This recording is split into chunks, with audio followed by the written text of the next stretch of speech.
सिद्धेभ्यः। नमो अरिहन्ताणं नमो सिद्धाणं नमो आयनीयाणं नमो वज्रायाणं नमो लोई सव्यसाहुणं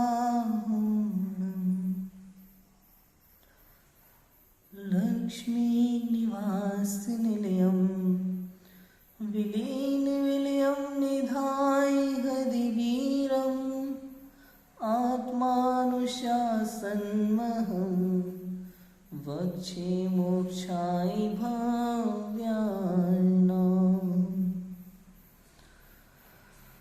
आचार्य गुणभद्र स्वामी द्वारा रचित आत्मानुशासन नामक ग्रंथ हमारे सामने विराजमान है। कल हमने इसमें पढ़ा था धर्म के फल के बाद कि धर्म का घात करने से पाप होता है। यदि आप घर में विषय आदि का सेवन करते हैं और विषय आदि का सेवन करते समय अन्याय अनीति पूर्वक कार्य करते हैं, व्यसनों में लगे रहते हैं, पाप और कषायों की तीव्रता आपके अंदर बढ़ती जा रही है, तो इस प्रकार से धर्म का घात होता है और इस तरह से हम अपने जीवन में नरक और तिर्यंच गति का बंध कर लेते हैं।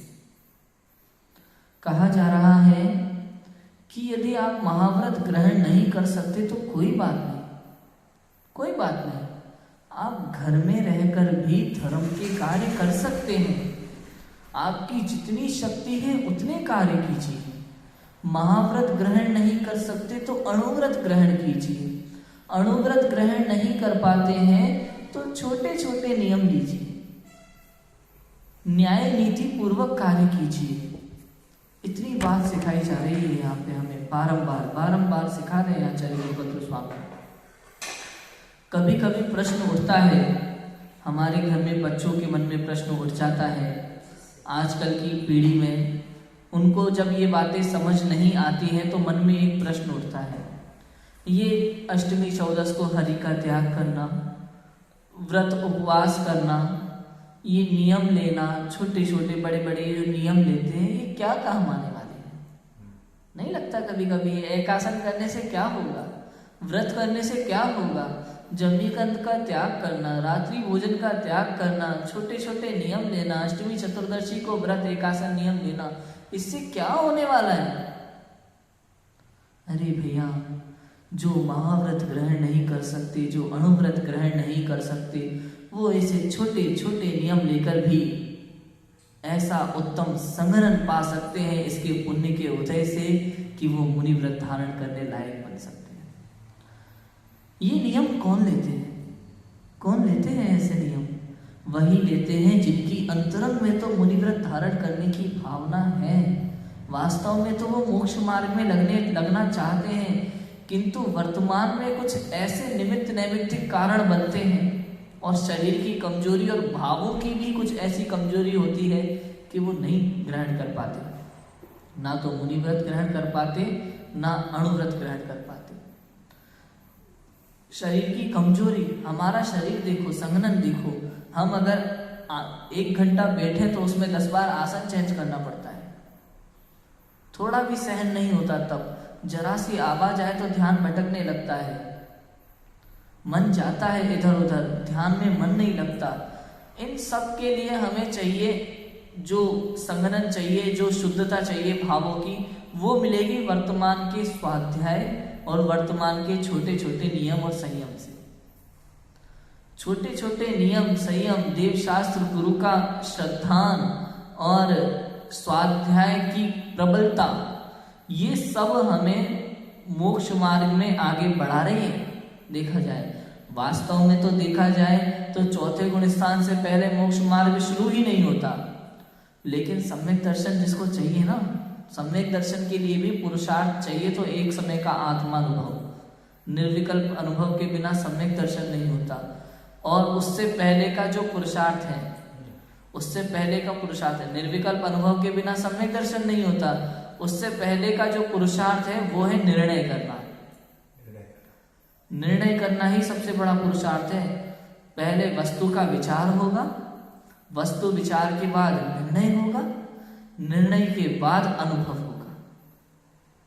मैंने यहाँ पे 2-3 बार वो छंद सुना है, एक बहुत प्यारा छंद है नाटक समय सार का, बनारसी राशि का, जो मुझे बड़ा प्रिय है और रहस्यपूर्ण चिट्ठी में पंडित टोडरमल जी ने उसे कोट किया है। कौन सा छंद है वो? वस्तु विचारत ध्यावती मन पावी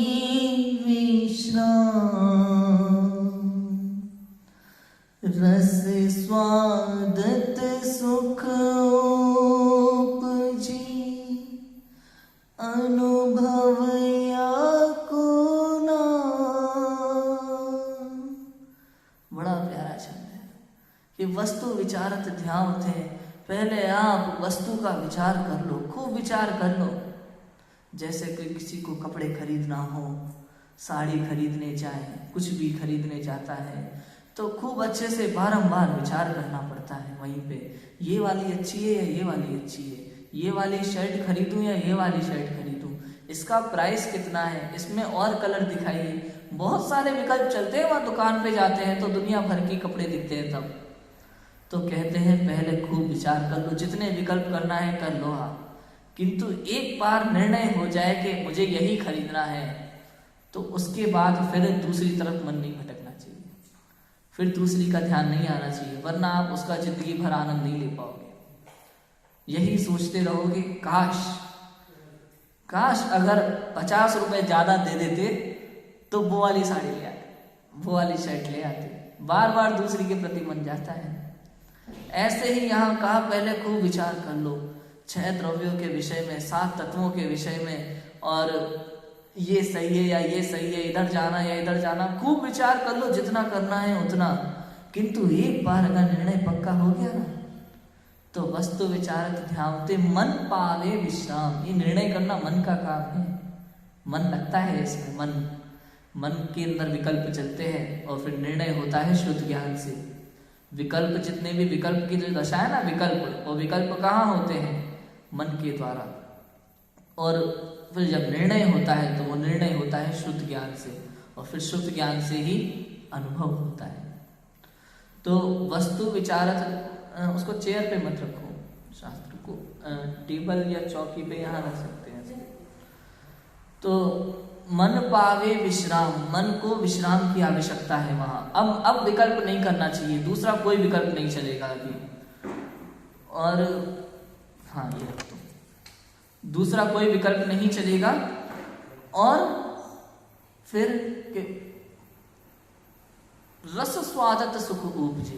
एक बार निर्णय पक्का हो गया, अब उसका आनंद लो बस। एक बार पसंद कर लेना ये शर्ट के ये चाहिए मुझे, अब उसी शर्ट का आनंद लो, दूसरी तरफ मन मत भटकाओ। एक बार निर्णय पक्का हो गया कि हाँ यही मोक्ष मार्ग है, बाहर में कहीं नहीं मेरे ही अंदर है, अब उसी का आनंद लो, बाहर से दृष्टि हटा लो पूरी तरह से। और जब ये करोगे रस स्वादत सुख उपजे अनुभव या को नाम, फिर इसका नाम अनुभव कहलाएगा। जब अंदर का रस आएगा ना, रस स्वादत सुख उपजे, जो सुख की उपज होगी अंदर से जब सुख की उपज होगी उसे कहा जाएगा अनुभव। अनुभव उसका नाम है। समझ आया? बड़ी प्यारी बातें हैं समझने के लिए। तो धर्म का घात ना करके हमें गृहस्थ अवस्था में भी हम धर्म कर सकते हैं, ऐसा सिखाया जाता है। अगर महाव्रत ग्रहण नहीं कर सकते तो अणुव्रत ग्रहण करो, अणुव्रत ग्रहण नहीं कर सकते तो छोटे छोटे नियम लो। छोटे छोटे नियम भी बड़ा कार्य करते हैं, हमें पता नहीं है। ये तक कहा अभी ग्रंथों में लिखा है, हरिवंश पुराण, पद्म पुराण में लिखा है, और कि जैसे आप भोजन कर रहे हैं, सुबह नाश्ता किया, दोपहर के भोजन तक हम बीच में कुछ खाते पीते तो है ही नहीं, तो नियम ले लो कि भैया 8:30 बजे 9 बजे हमने नाश्ता कर लिया, तो 9 बजे नाश्ता करने के बाद भाई 12 बजे तक हम कुछ खाएंगे नहीं, 1 घंटे बाद ही जल ग्रहण करेंगे। ये छोटे छोटे नियम भी बड़े कार्यकारी होते हैं जीवन में, तो हमें करना चाहिए। हाँ, बस ऐसे छोटे छोटे नियम, इनसे ये शुभ भाव है, इनसे पुण्य बनता है। नहीं, वो नियम ऐसे होता है मन में नमोकार मंत्र पढ़ के पंच परमेष्टि को साक्षी मान के, इस तरह से नियम, ऐसे भी नहीं कि बस मन में अपने आप हो गया, ऐसा नहीं। रियल में जब जैसे सुबह भोजन किया तो भोजन करने के बाद अब नाश्ता करने के बाद अब आपको 3 घंटे बाद भोजन करना है, तो नाश्ते के बाद आप 3 बार भी नमोकार मंत्र पढ़ लो, 9 बार पढ़ सकते हैं 9 बार, 3 बार पढ़ना है तो 3 बार, समय कम है तो 3 बार नमोकार मंत्र पढ़ो और पंच परमेष्टि को साक्षी मान करके आप ऐसा नियम ले सकते हैं इस तरह से, तो कोई दिक्कत नहीं है ना, ऐसा होता है। अब आज हमें चर्चा करनी है 28वें श्लोक में, शिकार आदि कार्य प्रत्यक्ष दुख के कारण है। बहुत से लोग शिकार आदि में आनंद मनाते हैं ना, हिंसानंदी, हिंसा में आनंद मानते हैं, उनके लिए बात लिखी है। देखो यहां कोई तर्क करता है, शिकार खेलना आदि हिंसा रूप कार्य भी धर्म के समान सुख के कारण प्रसिद्ध है। जिस प्रकार धर्म से सुख उत्पन्न होता है उसी प्रकार शिकार आदि कार्यों से भी सुख होता देखा जाता है। इसलिए धर्म के घातक आरंभ से पाप की उत्पत्ति क्यों कहते हो? क्योंकि पाप के कारणों में सुख के कारण बनने का विरोध है। इस आशंका का निराकरण आगामी छंद में कहते हैं। पढ़ते हैं हम, शार्दुल विक्लक छंद है और बहुत ही अच्छा श्लोक है ये 28वां और 29वां। हिंसा में जो लोग आनंद मानते हैं, जिनको शिकार आदि में भी सुख नजर आता है, पापों में सुख नजर आता है, उसके विषय में बताते हैं, पढ़ते हैं। अपीतं मृगयादिकं यदि तव प्रत्यक्ष दुःखास्पदं पापैराचरितं पुरातिभयदं सौख्याय संकल्पतः संकल्पं तमनुच्छितेन्द्रियसुखै राशिविते धम्मे कर्मणि किं करोति न भवान् लोकद्वयं श्रेयसी।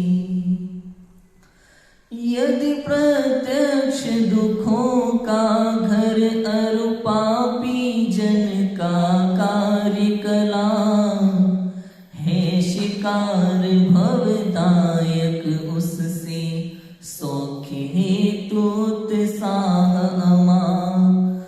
लोकद्वय में श्रेय भूत सुख युत अरुधन धीमानो से सेवनीय जो धर्म कार्य क्यों उनमें नहीं उत्साह बसे। लोगों का हिंसा आदि पाप कार्यों में उत्साह बढ़ता है, उन्हें मजा आता है। नहीं देखा जाता वर्तमान में पटाखे फोड़ते समय आनंद मनाते हैं कि नहीं मनाते? उससे क्या लाभ है? धन की हानि होती है, हिंसा होती है, सूक्ष्म जीव मर जाते हैं। सूक्ष्म जीव तो छोड़ो, बड़े बड़े जीवों की हानि हो जाती है। अभी अभी अखबार में अभी ताजी घटना आई है इसी दीपावली की। एक लड़की, अच्छा खासा परिवार था, संपन्न परिवार था, इकलौती बिटिया थी। वो बाहर पटाखे फोड़ रही थी अपने मित्रों के साथ में और अचानक उसके कपड़ों ने आग पकड़ ली। वो जोर जोर से चीख रही थी, डर के मारे बच्चे दूर भाग गए। उसकी चिल्लाहट को घर में घर वालों ने समझा कि बच्चे खेल रहे हैं, आपस में मस्ती कर रहे हैं, इसलिए चिल्ला रही होगी। और वो लड़की झुलस गई, चिंता चल गई पटाखों की वजह से। हम अगर किसी को ये बात कहें पटाखे फोड़ने का मना करें तो उसे मजाक लगता है, किंतु जब स्वयं पर अपने बच्चों पर बीतती है तो उस घटना का आभास होता है। फिर वो दूसरों को समझाने की कोशिश करता है और दूसरे मजाक समझते हैं। जब तक स्वयं पर नहीं बीतती तब तक हम इन कार्यों को नहीं छोड़ते। ये हिंसा आदि भाव, क्रूरता, ये स्वयं को भी दुख देने वाला है, अन्य जीवों को भी दुख देने वाला है। वास्तव में अन्य जीवों की दुख हमें पता नहीं चलता, लगता नहीं है। जिस तरीके से हमारा परिवार है, हम अपने स्वजनों से प्रेम करते हैं, उनका हित सोचते हैं, ऐसे ही सभी जीवों का परिवार है। वो स्वजनों से प्रेम करते हैं, सबका हित सोचते हैं। आप उनको निर्दयता पूर्वक मार देते हैं और आनंद मनाते हैं। इसमें क्या महान था? ये कैसा कार्य? इसमें सुख नजर आता है, इसमें कैसा सुख? किसी को मारने से सुख? ये तो तेरी क्रूरता है। ऐसा बताते हैं आचार्य गुणभद्र स्वामी। पढ़ो, देखो अर्थ देखते हैं हम। ये शिकारादि कार्य प्रत्यक्ष ही दुख के स्थान है, पापी जीवों के द्वारा किए जाते हैं। भविष्य में नरकादि में अत्यंत भय दुख उत्पन्न करने वाले हैं। ऐसा होने पर भी तू उनसे सुख प्राप्ति हेतु मन के उल्लास रूप संकल्प करता है, लेकिन तू ऐसा संकल्प धर्म कार्यों में क्यों नहीं करता? कैसे हैं वे धर्म कार्य? जिन्हें इंद्रिय सुख की प्राप्ति हुई है, ऐसे बुद्धि रूपी धन युक्त पुरुष द्वारा किए जाते हैं और इस लोक पर लोक में कल्याणकारी है।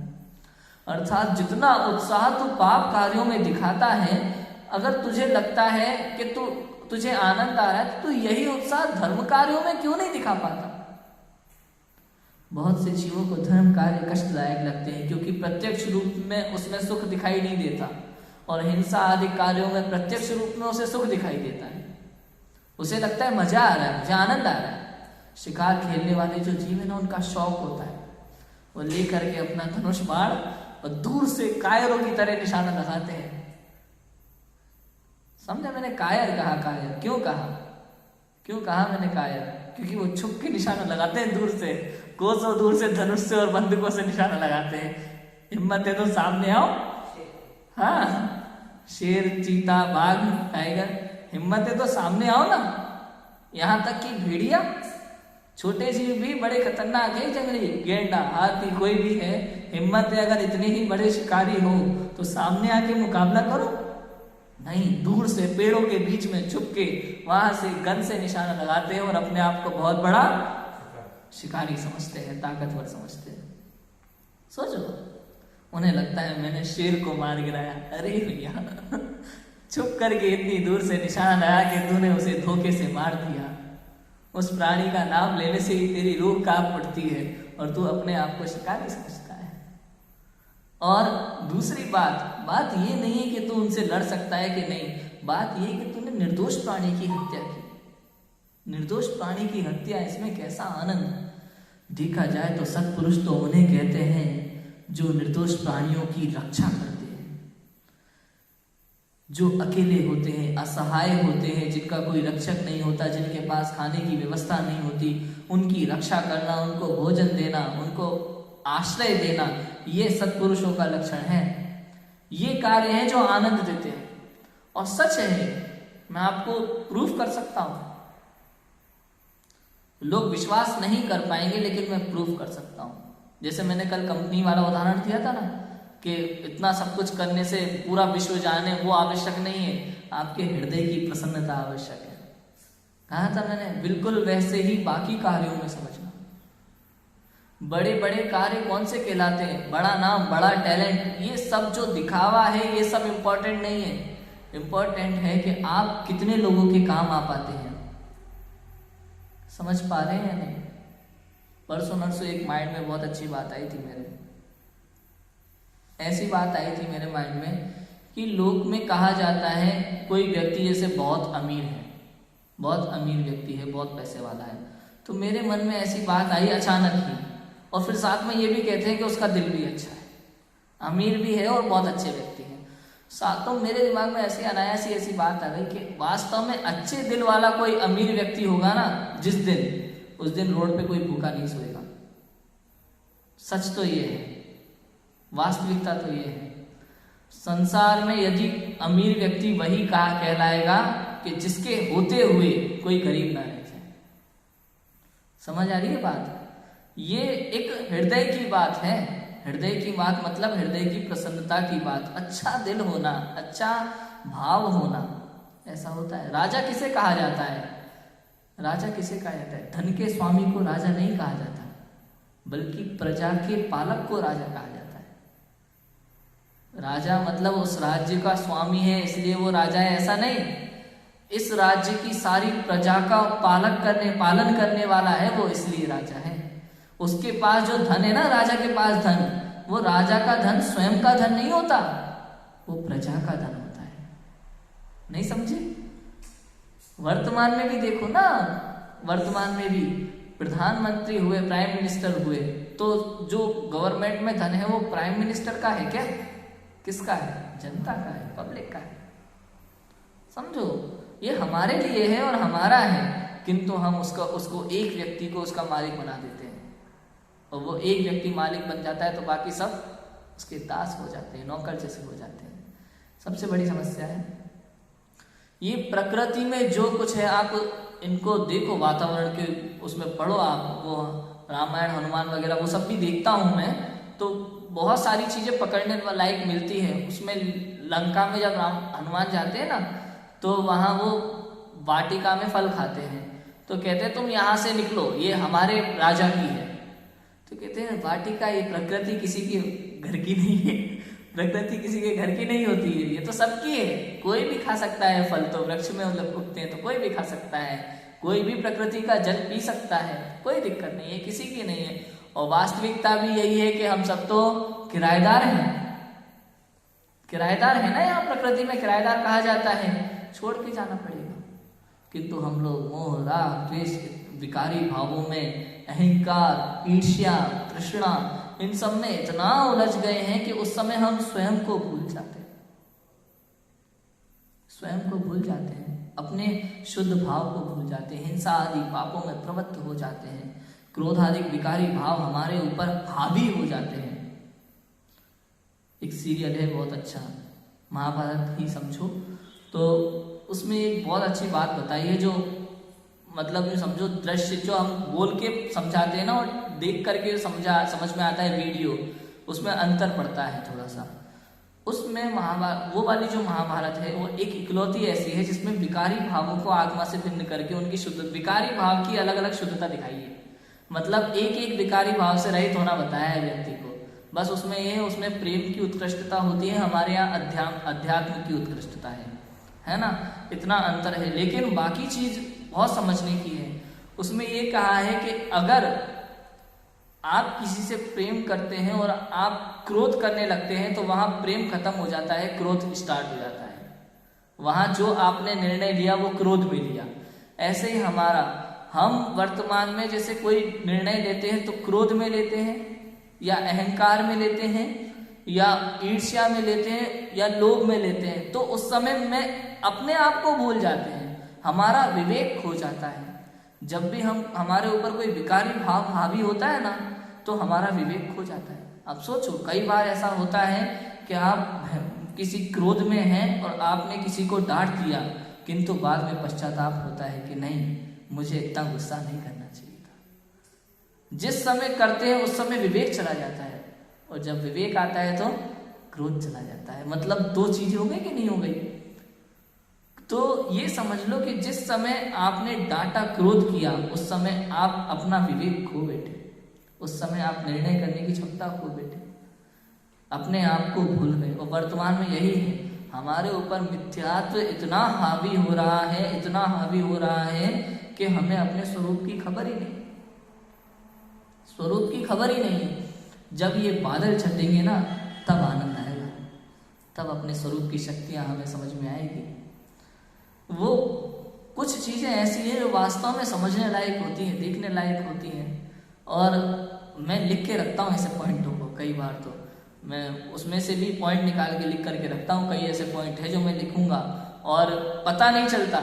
जैसे मान लो मैंने महाभारत के किसी दृश्य का पॉइंट लिखा, आपको पता नहीं चलेगा कि ये समय सार का पॉइंट है या उसका पॉइंट है। इतना भी है, क्योंकि उसमें और हमारे इसमें एक ही अंतर है, वहाँ कर्तावाद है और यहाँ अकर्तावाद, बाकी सब से। अपने यहाँ वीतरागता की महानता है, वहाँ तो शुभावी धर्म है ना, तो ऐसा है। ये अंतर हमें पकड़ना होगा। बाकी बहुत कुछ सीखने को है। संसार में हर चीज हमें कुछ ना कुछ सिखाती है। प्रकृति बताया था ना सुबह, कौन सा सम्यक्त्व आया था? वो दृष्टांत सम्यक्त्व, याद है ना? दृष्टांत सम्यक्त्व, प्रकृति की कोई भी चीज देख करके सम्यक दर्शन हो जाए। सफेद बाल, उल्का पिंड गिरना, इंद्रधनुष या बिजली चमकना, या कोई ऐसा वैराग्य प्रेरक घटना हो गई, किसी का मरण हो गया, ये सब देख कर, ये सब दृष्टांत सम्यक्त्व में आता है। तो प्रकृति की हर चीज हमें सम्यक दर्शन में निमित्त है। सोचो, धर्म है, धर्म में निमित्त है। ऐसे तू शिकार आदि कार्यों को सुख का कारण मानता है, परंतु उनमें खेद, क्लेश और विशेष आकुलता होती है, इसलिए वे प्रत्यक्ष दुख के स्थान है। तुझे उन कार्यों को करने का उल्लास होता है, इसलिए वे तेरी मान्यता में सुख के कारण भासित होते हैं। उन्हें तेरी मान्यता में सुख के कारण हो सकते हैं, वास्तविकता में नहीं। तूने उन्हें मान्यता में उल्लास का कारण, सुख का कारण बना हुआ है, किंतु तू सोचे कि हिंसादि में सुख है, तो ऐसा तो नहीं है। समझाया जा रहा है, बड़े प्रेम से समझाया जा रहा है कि हे भव्य, तू ये हिंसा आदि कार्यों में जो धर्म मानता है, सुख मानता है, आनंद मानता है, ये आनंद नहीं है। ये लगता है तुझे सुख जैसा, तेरी बुद्धि के अनुसार तुझे तो अच्छा लगता है ना, इसलिए तूने उसे आनंद मान लिया, किंतु जो हमें अच्छा लगता है वो सब सही हो, ऐसा नहीं होता, ऐसा नहीं होता।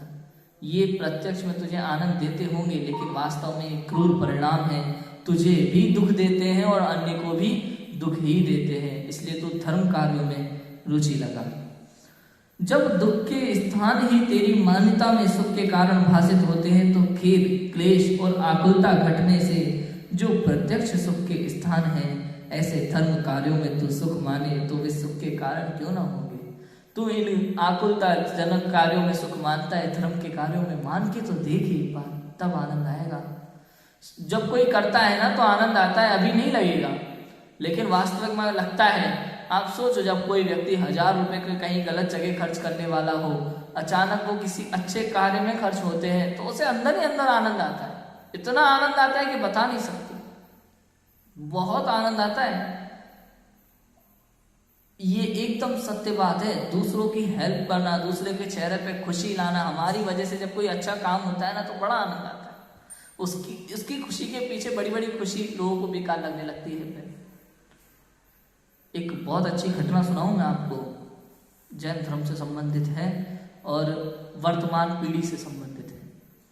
एक व्यक्ति था, स्वयं भले रात्रि भोजन करता था वो, और कोई नियम वगैरह भी नहीं थे, लेकिन थोड़ा बहुत जानता था जैन धर्म के विषय में, थोड़ा बहुत हल्का फुल्का, जितना भी परिवार में थोड़ा बहुत जानते हैं उतना। बाकी उसे कोई इंटरेस्ट नहीं था, ना प्रवचन सुनने में, ना धर्म की बात करने में, ना मंदिर भी जाए नहीं जाए, ऐसा व्यक्ति था। बस लौकिक पढ़ाई और अंधी दौड़ में भागा जा रहा था, अच्छे से अच्छे कार्य में भागा जा रहा था। मतलब पढ़ाई लिखाई, नौकरी और बिजनेस, पैसा कमाना, यही उसका लक्ष्य था। उससे बड़ा उसे कार्य लगता ही नहीं था, धर्म में इंटरेस्ट ही नहीं था।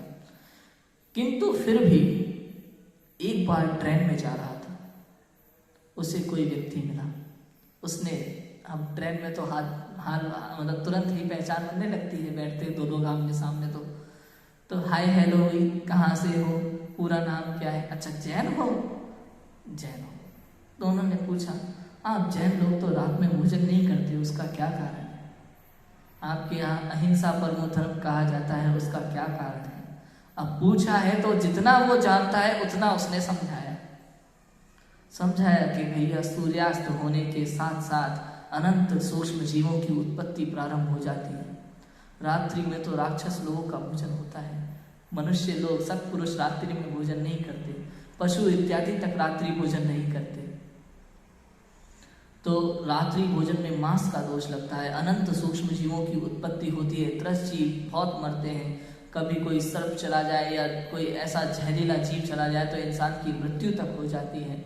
और इसके बाद साइंटिफिक कारण बहुत सारे हैं कि रात्रि में भोजन करो तो पेट की समस्या, और पेट की समस्या हो गई तो फिर पेट से ही सारे रोग जुड़े होते हैं शरीर के। पेट खराब तो शरीर में कोई भी रोग हो सकता है, तबीयत खराब। तो इस तरीके से उसने बहुत सी बातें समझाई, तो वो बड़ा प्रभावित हुआ उसकी बातें सुन करके। उसने कहा, ये बात सही कही आपने, मैं भी कोशिश करूंगा कि मुझे रात्रि में भोजन ना करना पड़े। अब आज पहली बार उसे ऐसा लगा कि मैंने कोई महान काम किया। सोचो, ऐसा व्यक्ति जिसे धर्म की बातें सुनने में कोई इंटरेस्ट नहीं है, पढ़ने में इंटरेस्ट नहीं है, मंदिर जाए नहीं जाए, प्रवचन तो कभी सुनता ही ना हो, लेकिन फिर भी आज उसने ऐसा लगा कि मैंने अपने धर्म की प्रभावना का छोटा सा कार्य किया, 5 मिनट। उसके आनंद की कोई वैल्यू नहीं है, अल्लाह ये समझो, उसके आनंद की कोई उपमा नहीं है आज। दूसरी, घर जाएगा तो मम्मी को बताएगा, मम्मी आज ये हुआ। ऑफिस का कोई बड़ा से बड़ा कार्य होगा तो घर पे बताने में उसको आनंद नहीं आएगा, किंतु आज ये जो 5-10 मिनट का उसका समझाना था, वो उसे जीवन भर आनंद देगा।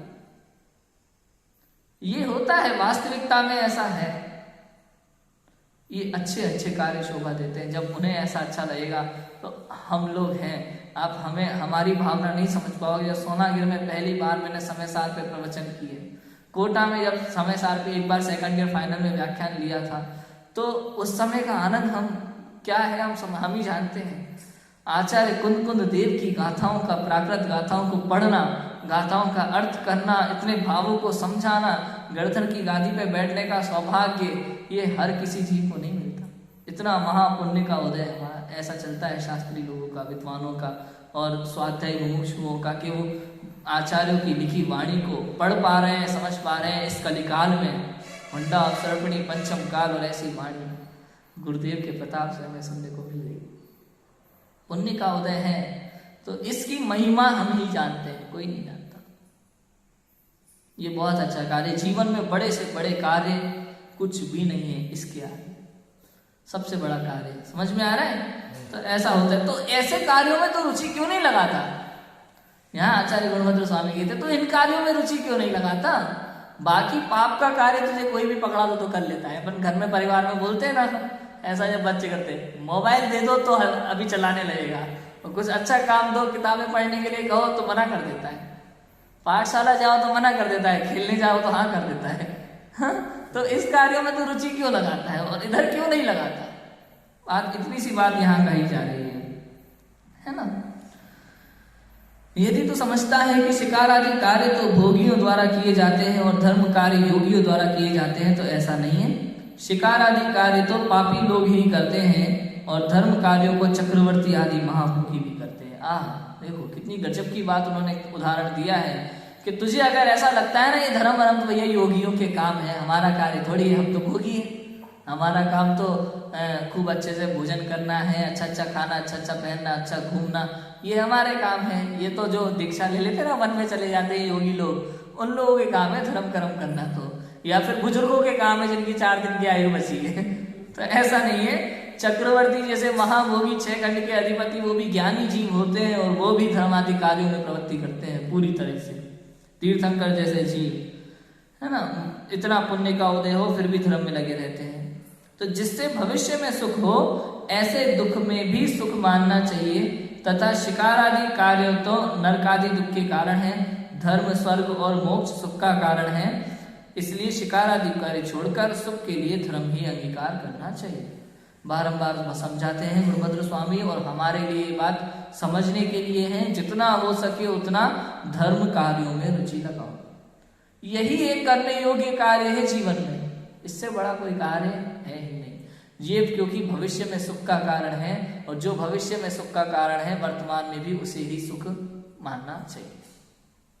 इतनी सी बात यहाँ कही 28वें श्लोक में। अब कल शिकार आदि में आसक्ति अत्यंत निर्दयता, शिकार आदमी जिसकी बहुत आसक्ति होती है, बहुत एंजॉय करता है उसको, वो उसके निर्दयता के परिणाम, उसके विषय में कल बात करेंगे। 29 नंबर का श्लोक हम लेंगे।